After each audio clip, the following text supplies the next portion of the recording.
অত্যন্ত দুঃখের সাথে জানাচ্ছি আল আমিন মিশনে ইংলিশ মিডিয়ামে যে পরীক্ষাটি হয়েছিল সেই পরীক্ষার রেজাল্ট 20 তারিখের ভিতরে পাবলিশ হবে এমনই তথ্য আমি দিয়েছিলাম।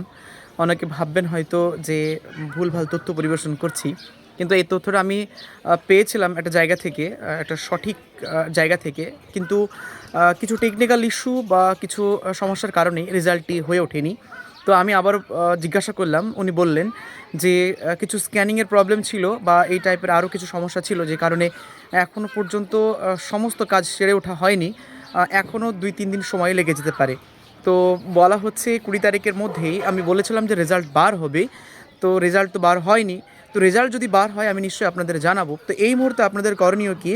Just have a relax, seat down and have a relax. অর্থাৎ চুপচাপ বসে থাকুন এবং রিল্যাক্স করুন। যখন রেজাল্ট প্রকাশিত হবে আমি আপনাদের নির্দিষ্ট টাইমে ভিডিওর মারফত আপনাদের জানিয়ে দেবো। এবং এর পাশাপাশি যখন রেজাল্ট হবে আপনারা কিন্তু হোয়াটসঅ্যাপের নোটিফিকেশনের মাধ্যমে আপনারা জানতে পারবেন। তো এই মুহূর্তে আপনাদের করণীয় চুপচাপ রিল্যাক্স হওয়া, এবং যারা যারা সেকেন্ড ফেজে পরীক্ষা দিতে চায় তারা তারা আবারও পরীক্ষা দিতে পারে। তবে আমি বলবো, যে সমস্ত স্টুডেন্টের পরীক্ষা খারাপ হয়েছে, রেজাল্ট প্রকাশিত হওয়ার পর তোমরা আবার নতুন করে অ্যাপ্লাই করবে।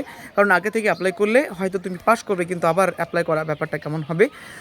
10 তারিখ পর্যন্ত মার্চ মাসের অ্যাপ্লাই চলবে। 14 তারিখে আবার তোমাদের পরীক্ষাটি হবে।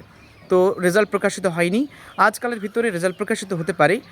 উনি বললেন এখনও 2-3 দিন সময় লেগে যেতে পারে।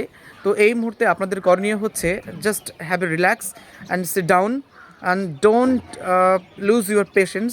When the result will publish I must upload a video and I will notify you.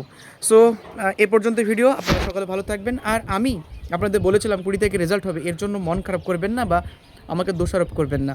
আমি আপনাদের এটি তথ্যবহুল ভিডিও আপনাদের দিলাম। যখন রেজাল্ট প্রকাশ হবে তখন বলবো। এখন আপনাদের কিচ্ছু করার নেই, জাস্ট চুপচাপ আপনারা বসে থাকুন।